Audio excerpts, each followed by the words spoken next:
పెట్టింది ఎవరు అది చెప్పొచ్చాడు, ఆయనేమో డబ్బా కొట్టుకోవచ్చాడు. కానీ సమైక్యాంధ్రలో అన్యాయం జరిగింది కాబట్టే మళ్ళీ 2014 మీరు మాట్లాడండి.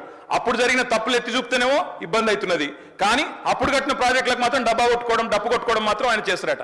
ఇంకొక మాట అధ్యక్ష, మంత్రి గారికి నేను కోరుతా ఉన్నా, దయచేసి మీరు హౌస్లో ఉన్నారు, పోయిన సెషన్లో విద్యుత్ శాఖ శ్వేతపత్రం ప్రచురించింది. విద్యుత్ శాఖ వైట్ పేపర్ మీద అధ్యక్ష మంత్రి గారు చెప్పిన దానికి చెప్తున్నా అధ్యక్ష. అరే ఆయన తప్పుదో పట్టిస్తే ప్రజలను మంచిది కాదు అధ్యక్ష. 24 గంటల కరెంట్ ఇవ్వలేదు అని మాట్లాడిండు. ఇదే హౌస్ లో మీ డిప్యూటీ సీఎం చెప్పిండు, అది చెప్తున్నా వినండి, ఓపికగా వినండి. మీ డిప్యూటీ సీఎం గారు ప్రవేశపెట్టిన శ్వేతపత్రంలో నుంచే కోట్ చేస్తున్నా. మీ డిప్యూటీ సీఎం గారే చెప్పిండ్రు, కేసీఆర్ గవర్నమెంట్ లో అత్యధికంగా యావరేజ్ గా 19.2 గంటల కరెంటు 24 గంటల కరెంటులో యావరేజ్ 19.2 అవర్స్ ఇచ్చినామని చెప్పి మీ డిప్యూటీ సీఎం చెప్పిండ్రు. కాదంటే మీరు పోయి మీ డిప్యూటీ సీఎంతో పంచాయతీ పెట్టుకోండి, ఆయన అటు ఎందుకు చెప్పినా అడుక్కోండి. ఇంకొక మాట, లాగ్ బుక్లు అన్నారు అధ్యక్ష. మేము అంటున్నా అధ్యక్ష, ఇవాళ కాంగ్రెస్ ప్రభుత్వం ప్రకటనలు గుప్పిస్తున్నది, ఎక్కడ చూసినా ఇవాళ మొత్తం కాంగ్రెస్ ప్రకటనలే కనబడుతున్నాయి. అందులో ఏం చెప్తున్నారు అధ్యక్ష, 24 గంటల కరెంటు. నేను వెంకటరెడ్డి గారిని అడుగుతున్నా, ఈడికెళ్ళి మీ సభ వాయిదా వేయండి అధ్యక్ష, బస్సులు అందరం పోదాం, నల్గొండ జిల్లాకే పోదాం.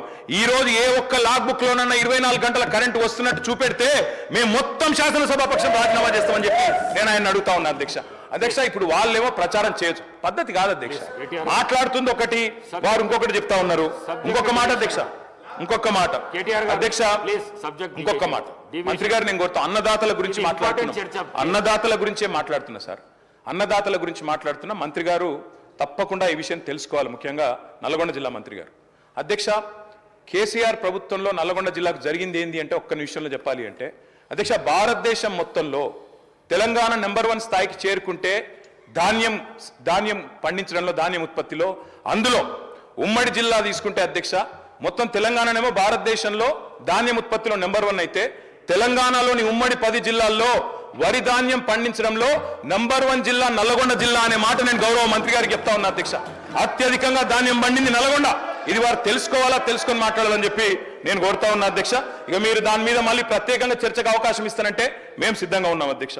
అధ్యక్ష, 10 ఏళ్లలో రైతు బంధు మాత్రమే కాదు అధ్యక్ష, ఒక్కటి కాదు అధ్యక్ష, సకాలంలో ఎరువులు, విత్తనాలు, 2603 వ్యవసాయ రైతు వేదికలు, ఇవన్నీ పెట్టడంతో పాటు వ్యవసాయ విస్తరణ, ఎందుకంటే వ్యవసాయ స్థిరీకరణ జరగాలంటే వ్యవసాయ విస్తరణ జరగాలి, అందుకే ఇవన్నీ కూడా తీసుకున్నాం అధ్యక్ష.